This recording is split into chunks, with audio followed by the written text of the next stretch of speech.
Y pues una vez más agradecemos a nuestro auditorio que semana tras semana nos ve. Y el día de hoy tenemos un tema muy interesante dentro de la cuestión sustantiva del derecho penal, y como lo es el delito de contrabando, un tema pues, más interesante, muy árido en cuanto a una información profunda del tema. Y para este tema, el doctor Luis Enrique Navarro Chavarría, quien es especialista en el mismo, nos va a exponer sobre el tipo penal de contrabando y sus diversas variantes, que es un tema, como acabo de decir, interesante, un tema que seguramente les va a dejar información importante que a la postre pues, les va a servir muchísimo. En ese sentido, doy uso de la palabra al doctor para que nos ponga el tema. Muchas gracias, maestro Cedillo. Sí, como bien lo comenta aquí el maestro, ahora vamos a hablar de una cuestión sustantiva, es decir, de un delito en particular, precisamente para que tengan ese panorama amplio, tanto en la parte del sistema procesal acusatorio como de delitos en particular. Bueno, efectivamente, vamos a tocar el tema del delito de contrabando. Fíjense ustedes, este delito es de los llamados de especiales. ¿Por qué? Porque no está dentro del Código Penal Federal. Es decir, su regulación se encuentra en una ley más que especial, en una ley especializada, como es el Código Fiscal de la Federación. En este sentido, por eso se habla que es un delito especial, por estar fuera del Código Penal Federal. También podemos observar que es un delito especial porque, a nuestro parecer, cuestión que es muy discutida, se requiere una calidad específica en el sujeto activo del delito. ¿A qué me refiero? El artículo 102 del Código Fiscal de la Federación señala, comete el delito de contrabando quien introduzca al país o extraiga de él mercancía omitiendo el pago total o parcial de impuestos o de cuotas compensatorias. En este sentido, si nosotros optamos por tomar en cuenta la teoría del dominio del hecho, pareciera, porque también es discutible, pareciera que no solo la persona que está obligada a pagar la contribución, es decir, el contribuyente, no solo ella pudiera cometer el delito a título de autor, sino que también podría ser el agente aduanal, ¿no? Entonces, o en general cualquier persona que lleva a cabo incluso físicamente la actividad de introducir al país mercancías sin el pago de impuestos. Sin embargo, nosotros consideramos que es más adecuada aplicar la teoría de la infracción del deber. ¿Por qué?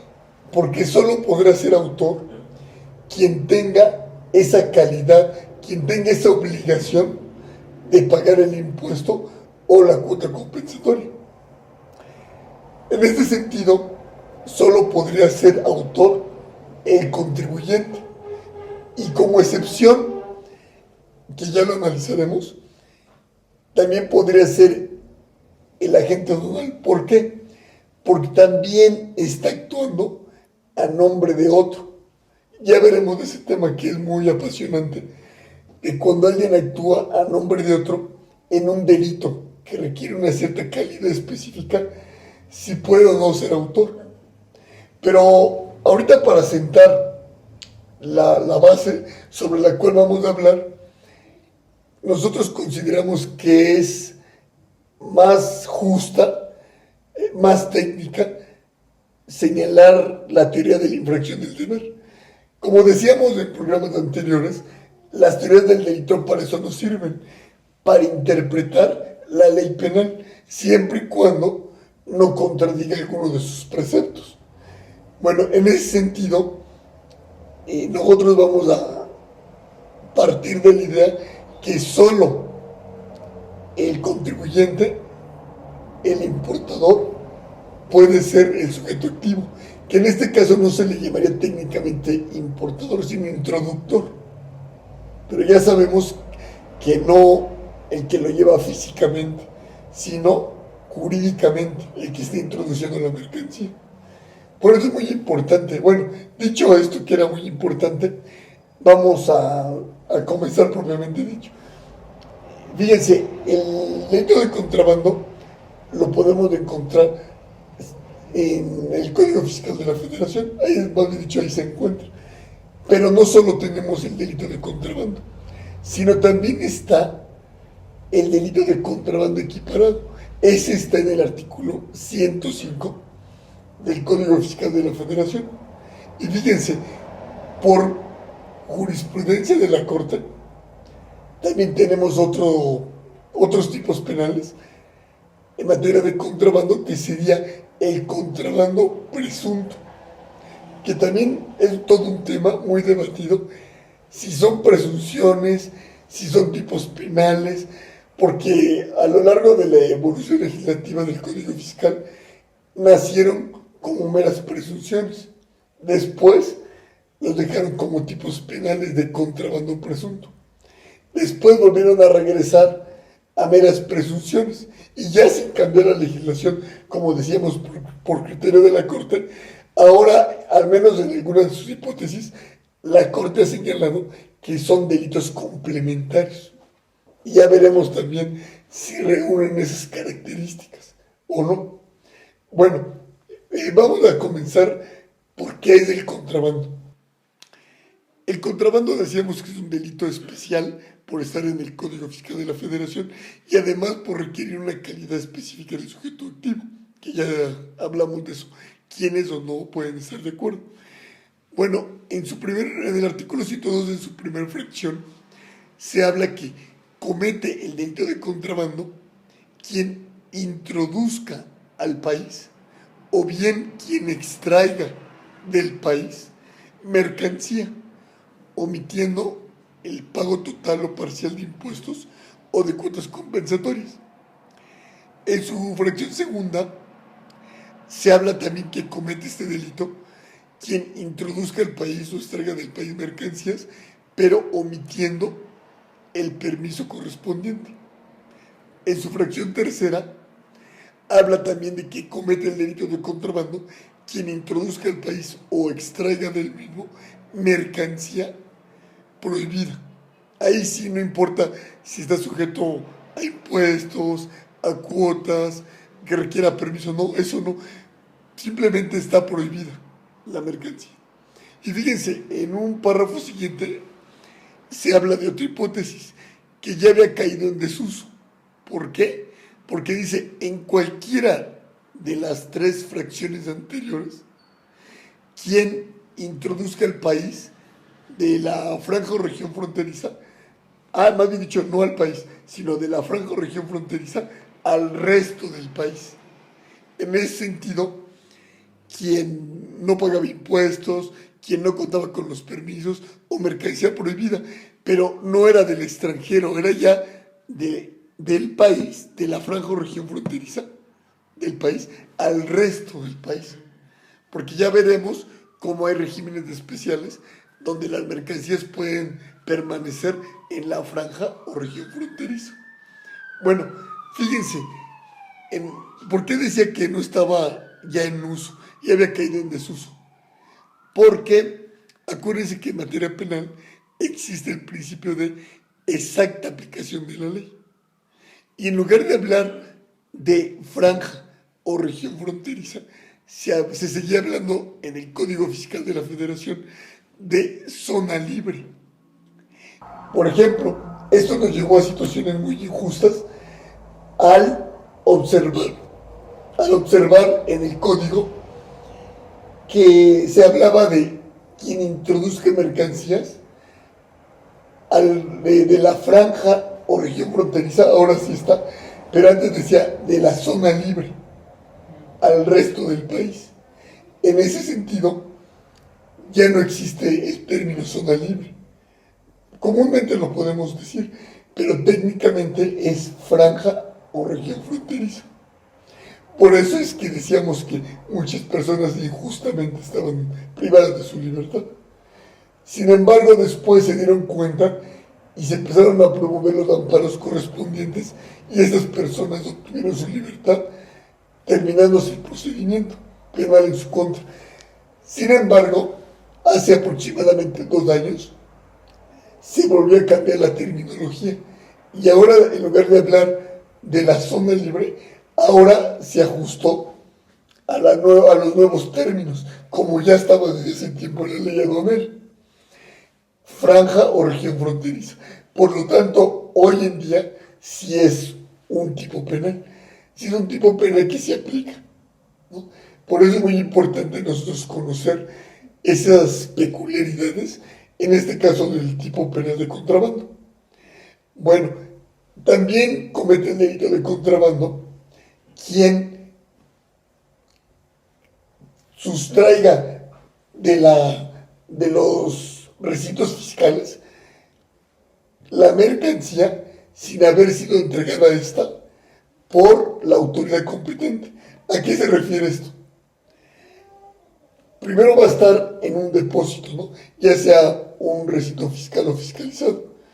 La mercancía, cuando yo ya quiero introducirla al país, por ejemplo, definitivamente, yo ya tengo que haber cubierto con el pago de contribuciones, con los permisos, con las normas oficiales mexicanas, etc. Y para que me entreguen a mí la mercancía, a mí, importador, agente aduanal que actúe en representación del importador o mandatarios del agente aduanal, para que a mí me entregue la autoridad la mercancía y yo la pueda someter al mecanismo de selección automatizado, yo tuve que haber cubierto ya estos requisitos. Por lo tanto, si yo la sustraigo, no sería un robo como tal. ¿Por qué? Porque yo sí tengo cierto derecho, o tengo derecho pleno sobre las mercancías, pero no a disponer todavía de ellas, hasta que no haya cubierto con los requisitos que ya señalamos.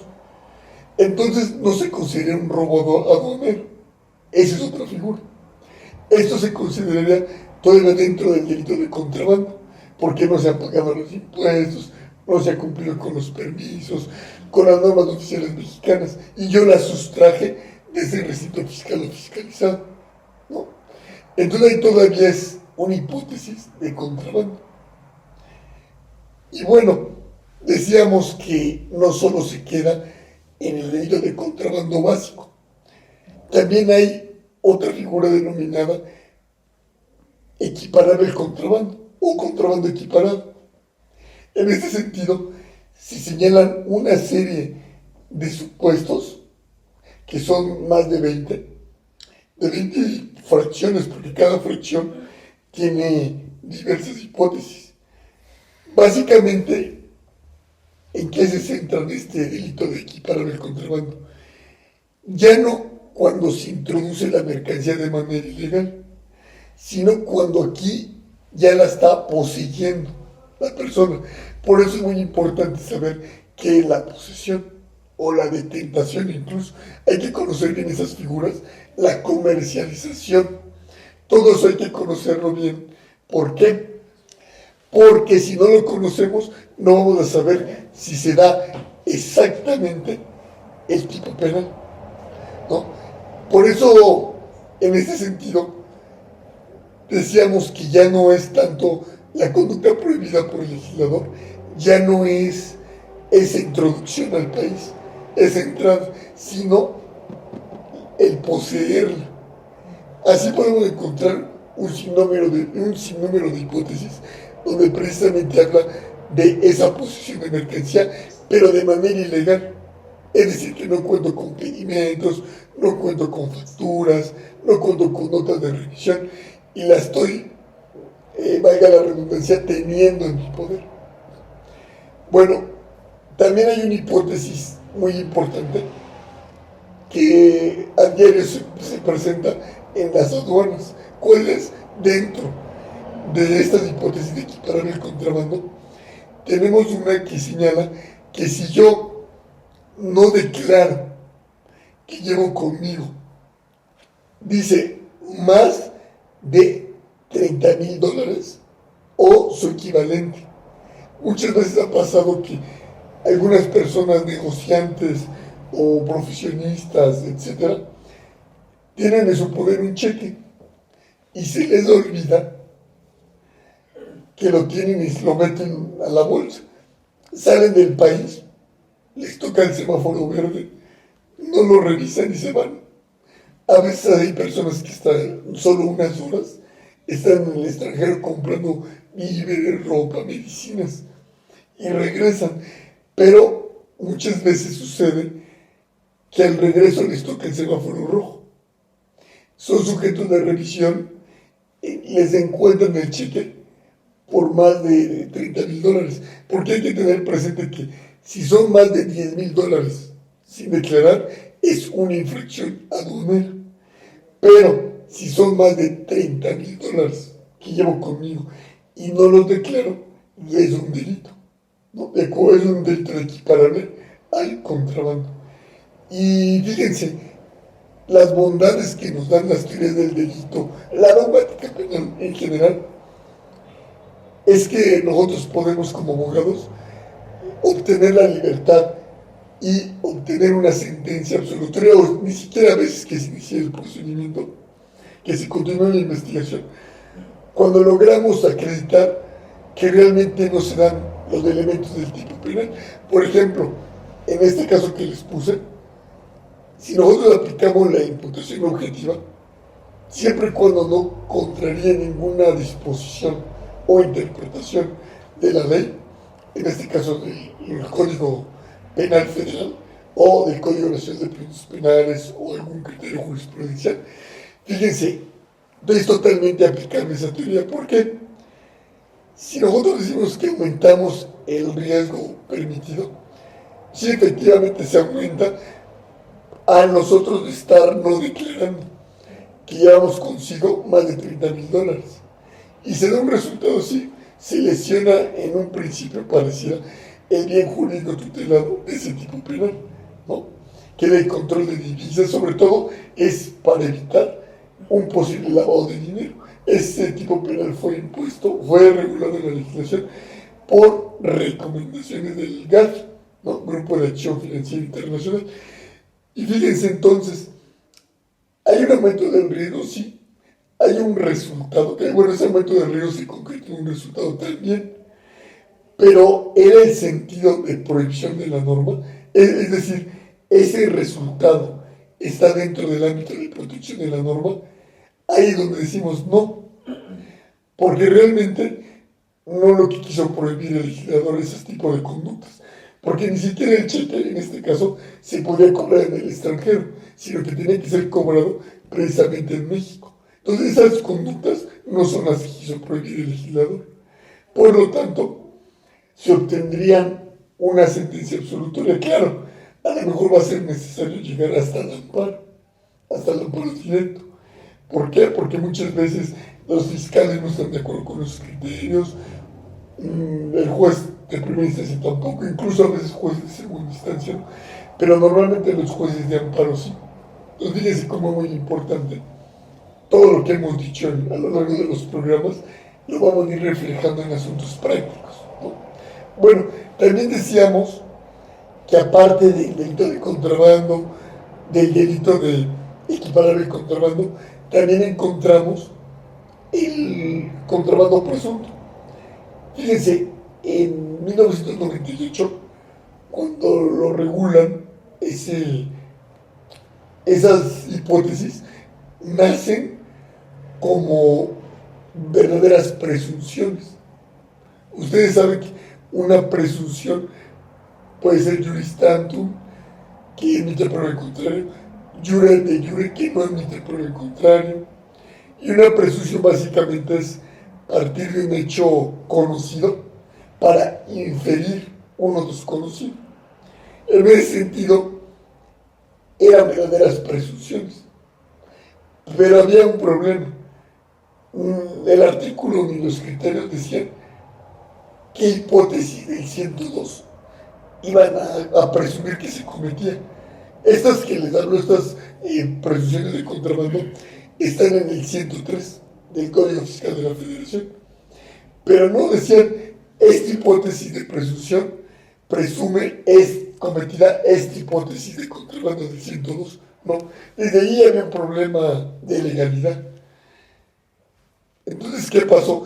Ante tal situación, el legislador optó por decir, quitémonos de problemas, mejor que sean que sean delitos, que sean tipos penales de presunción de contrabando. Y se señaló las mismas penas que el delito de contrabando se aplicará a quien cometa las siguientes presunciones de contrabando. Y se enumeraban como ahorita está actualmente. Entonces ya eran verdaderas hipótesis de contrabando y se aplicaban las mismas penas que el delito de contrabando. Pero ante tal insistencia, y sobre todo de los empresarios, y que veían que era algo ilógico, que eran presunciones y que las habían convertido en delitos, las vuelven a regresar como presunciones. ¿Por qué?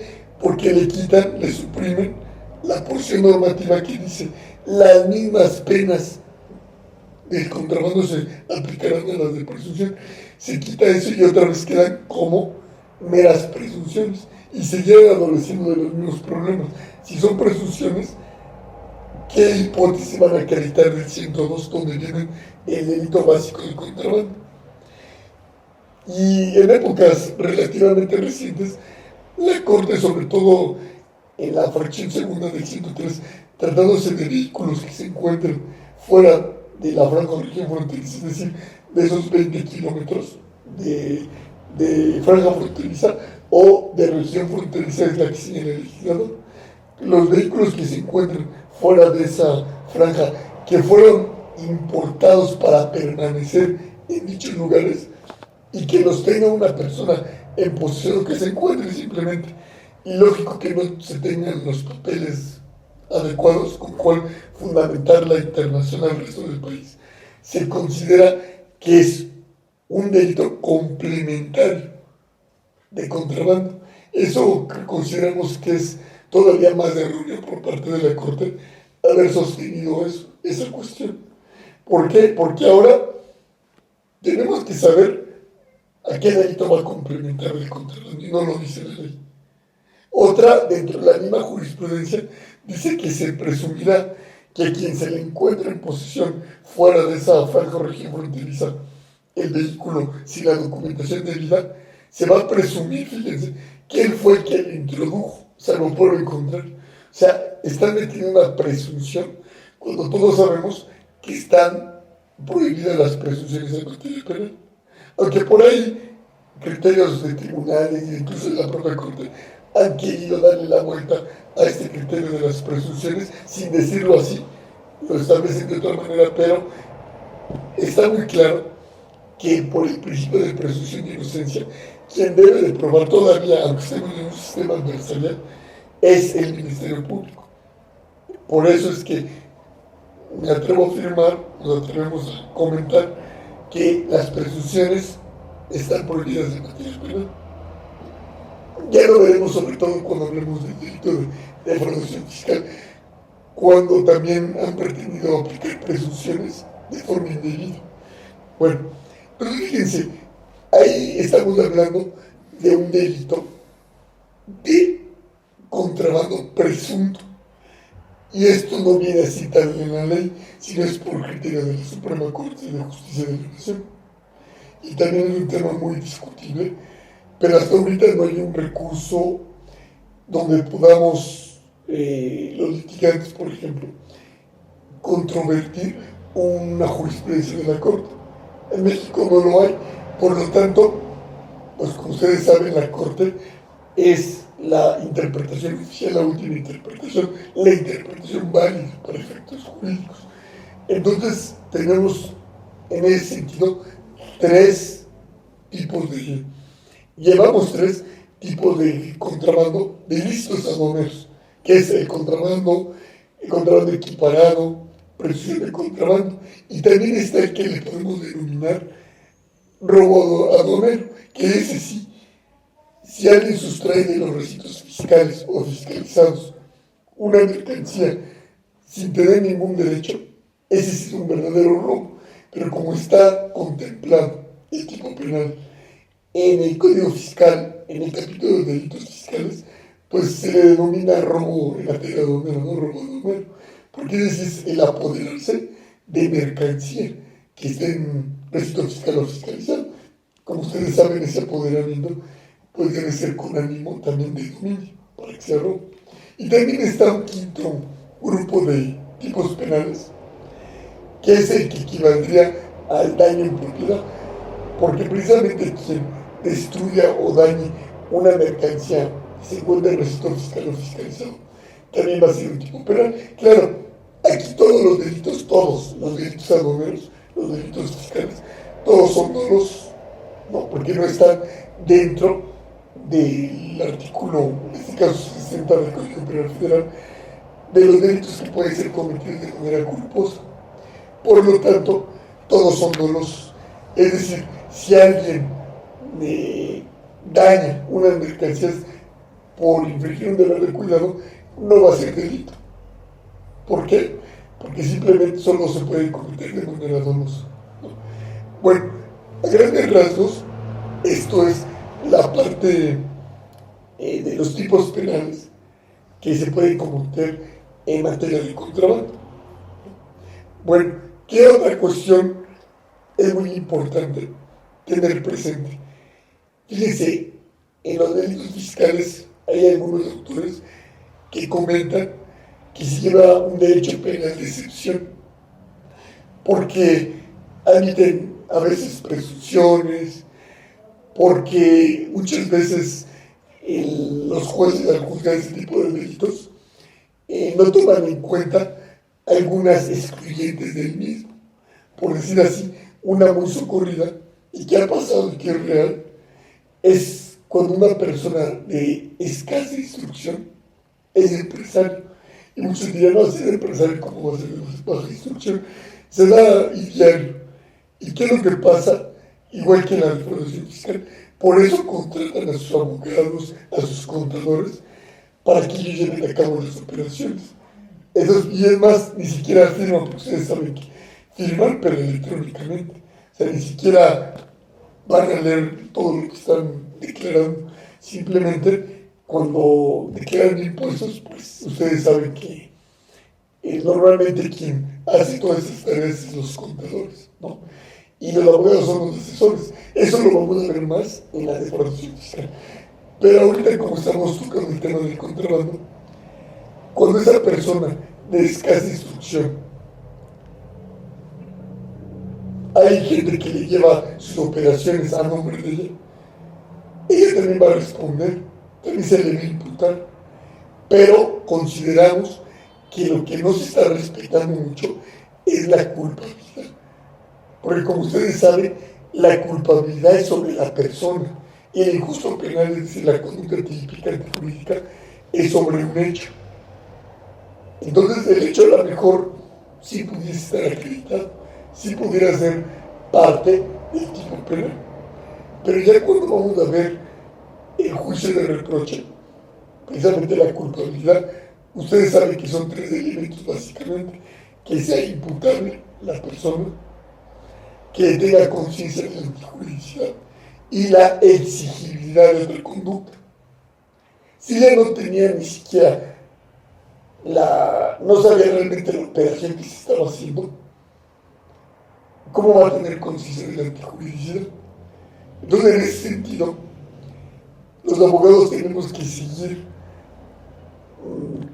interponiendo horas que amparos para poder sentar criterios y que se cambien los actuales por parte de los juzgadores, en donde si se observa que realmente no hubo, por ejemplo, el dolo, ese es el error del tipo, por ejemplo, que no hubo el dolo, pues realmente ni siquiera considerar típica la conducta.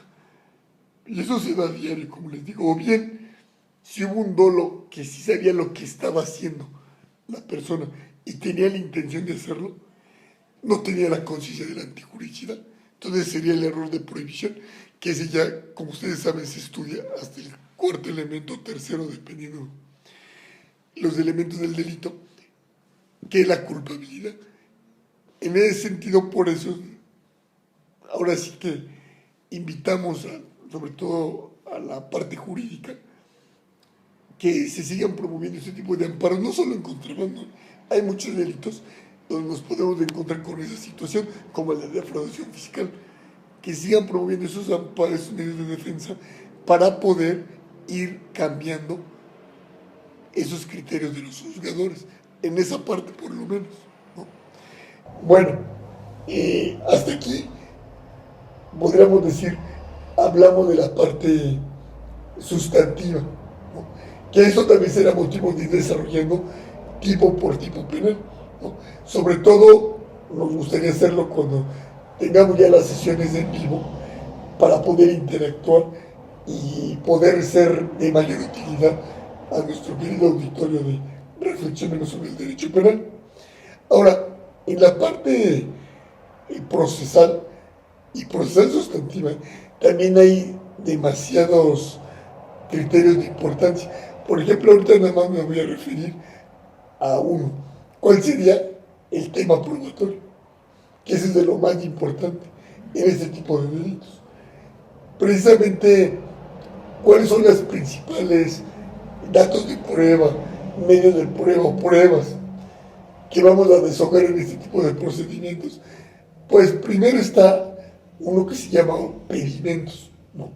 El pedimento, por criterio de la Corte, es una declaración. Es muy parecido, o hacemos un símil, con la declaración de impuestos. Y precisamente aquí es una declaración, pero aquí vamos a señalar qué mercancía estoy introduciendo o estoy exportando. Y aquí es muy importante para nosotros podernos liberar del delito. Es muy importante que se declare la exacta cantidad, la naturaleza de la mercancía.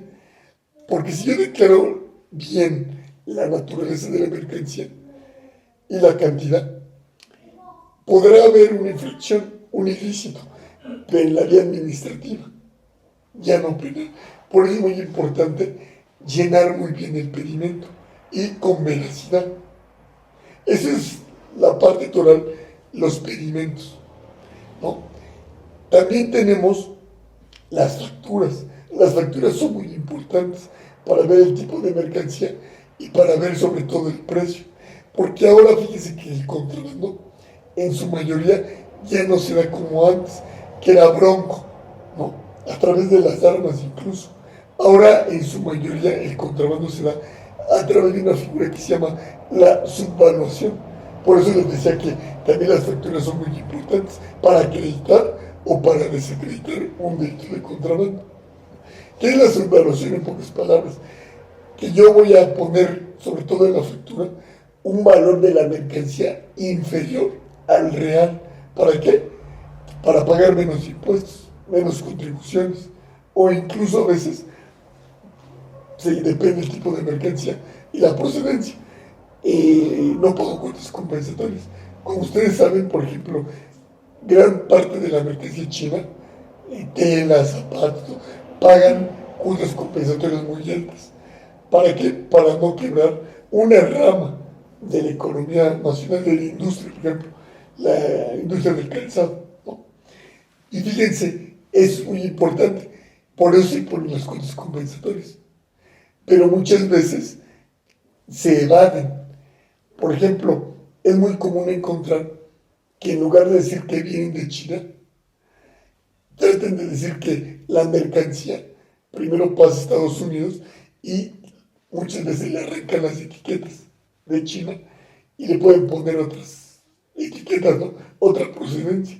Y ahí están seguramente evitando pagar las contribuciones y sobre todo las cuotas compensatorias. Y van a dañar o destruir una rama de la economía nacional, de la industria. Entonces, fíjense, por eso es muy importante también tener presente eso. Entonces decíamos que la factura también es bien importante, pedimento, factura, pero sobre todo encontramos lo que podríamos llamar, en la mayoría de las ocasiones, si todavía se permite ese término, la reina de las pruebas. ¿Cuál es? Es una pericial. Esa pericial se denomina en clasificación, cotización y avalúo, ¿no?, de las mercancías. ¿Por qué es muy importante? Porque en esa pericial nos van a decir de dónde procede la mercancía, si se omitió o no impuestos. Fíjense, eso es muy importante. Por eso esa prueba es vital, tanto de cargo como de descargo, ya sea que lo ofrezca la autoridad aduanera o bien que lo ofrezca el particular, el contribuyente. Y en esa prueba nos estamos jugando prácticamente, en la mayoría de los casos, el ganar o perder un asunto, ¿no? Por eso es muy importante esa parte. Otras cuestiones es que, fíjense, el Código Fiscal de la Federación señala que en los delitos fiscales se podrá solicitar el sobreseimiento, siempre y cuando se paguen las contribuciones adeudadas o se garanticen. En la práctica hemos visto que esto se aplica de manera injusta, porque normalmente no se aplica, pero cuando se llega a aplicar es por otras cuestiones. Es cierto que la autoridad puede tener ciertas facultades discrecionales, pero deben de ser muy acotadas, incluso con lineamientos. Y aquí nunca han publicado qué lineamientos se van a seguir para poder solicitar el sobreseimiento. Por eso se ha aplicado de manera injusta e ilegal. Pero ahí está la figura del sobreseimiento que se puede solicitar.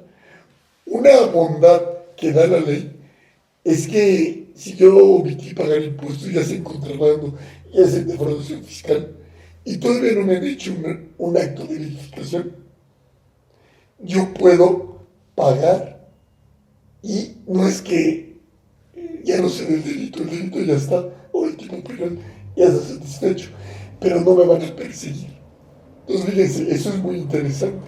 Si alguien ya se dio cuenta que evadió impuestos, tiene toda esa oportunidad que antes de que realicen el primer acto de verificación, que vaya y pague los impuestos. Eso es muy, muy bueno.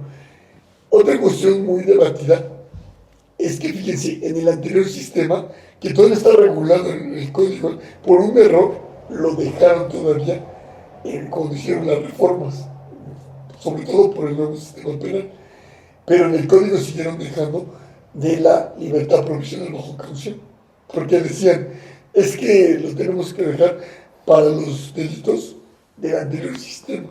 Ese es un craso error, porque por eso está la ley anterior, que si bien es cierto, ya no tiene vigencia en general, está la figura de la ultraactividad, que para ciertos casos va a seguir operando.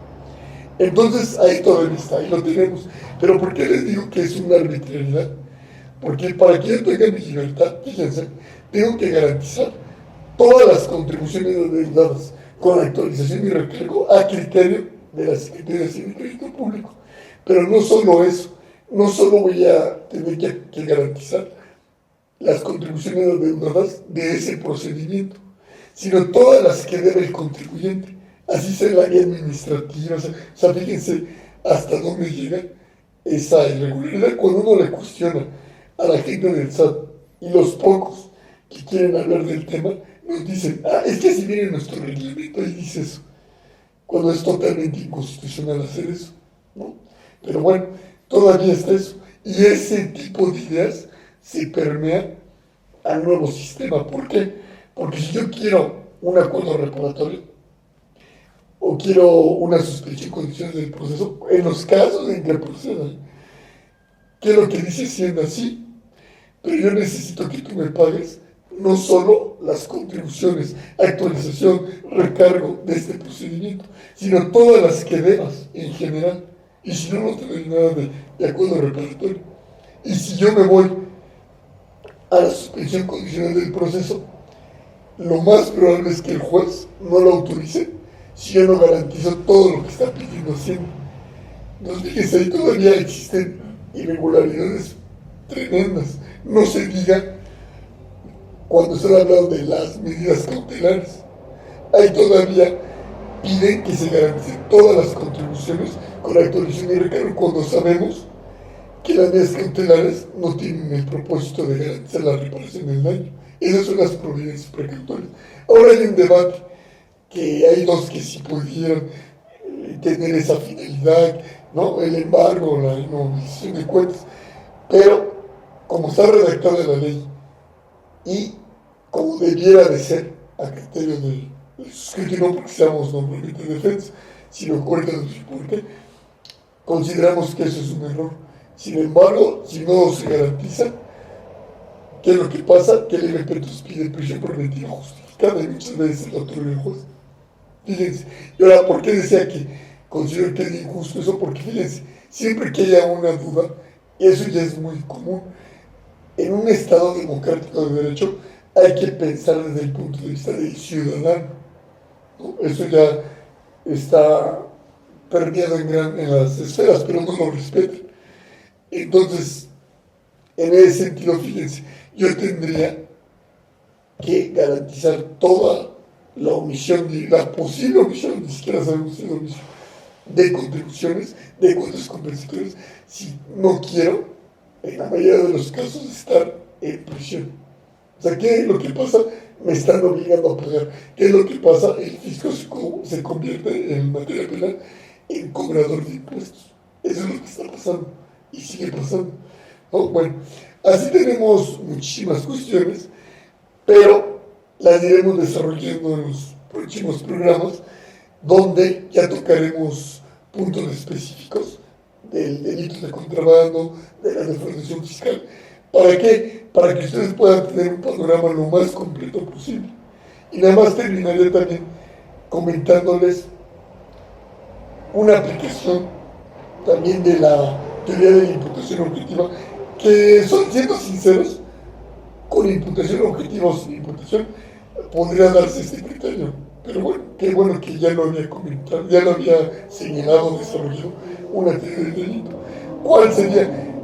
Si recuerdan, yo les comento que el tipo penal de contrabando dice: quien introduzca al país mercancía o extraiga de él dicha mercancía sin pagar impuestos, cuotas compensatorias, pero dice quien introduzca al país mercancía. Nunca dice mercancía extranjera, nunca dice mercancía auténtica. Entonces fíjense que esto fue motivo de que quien introducía mercancía de la denominada pirata era procesado y sancionado por contrabando.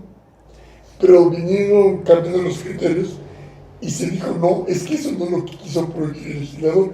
¿Y por qué les decía que se aplicaba la teoría de la imputación objetiva? Porque en su tercer elemento observamos la clave. Aumento del riesgo, pues sí, introdujo mercancía. Que ese aumento del riesgo se concretó en un resultado, sí, y era un bien jurídico tutelado, como podría ser el patrimonio del Estado en su calidad de fisco federal, ¿no? O cualquier otro de los que hemos comentado, como podría ser flora, fauna, la seguridad nacional, cualquiera. El delito de contrabando es pluriofensivo. Bueno, entonces, fíjense, el tercer elemento, que es el ámbito de protección de la norma. Realmente el legislador quiso proteger esas conductas cuando se introducen mercancías que no son originales o cuando se introducen mercancías que no son extranjeras. No. Por eso es que hoy por hoy, si alguien introduce una mercancía que no es original, no va a ser procesado por el delito de contrabando. Podrá ser seguramente por otro, como sería en materia de propiedad intelectual, ¿no? En específico de propiedad industrial. Y fíjense, ahí sí cabría ese tipo penal, pero no en contrabando. Por eso, cuando ustedes estén defendiendo un asunto de ese tipo, podrán hacer valer precisamente que no es esa conducta, que no es ese resultado el que quiso prohibir el legislador en este caso, ¿no? Y seguramente tendrá que dejar de conocer, se terminará el procedimiento penal, aunque se les va a iniciar en otro procedimiento, si es que no ha prescrito la conducta, por un delito contra la propiedad intelectual, contra la propiedad industrial.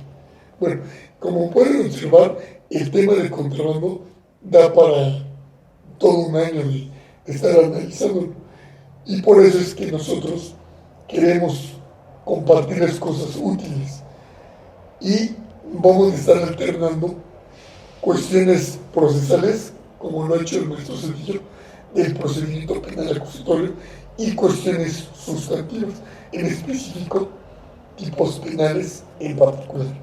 Bueno, pues les agradecemos mucho su atención a este programa de Reflexionemos sobre el Derecho Penal y nos vemos en un próximo programa. Doctor, ampliamente agradecemos la explicación que ha dado sobre el tema.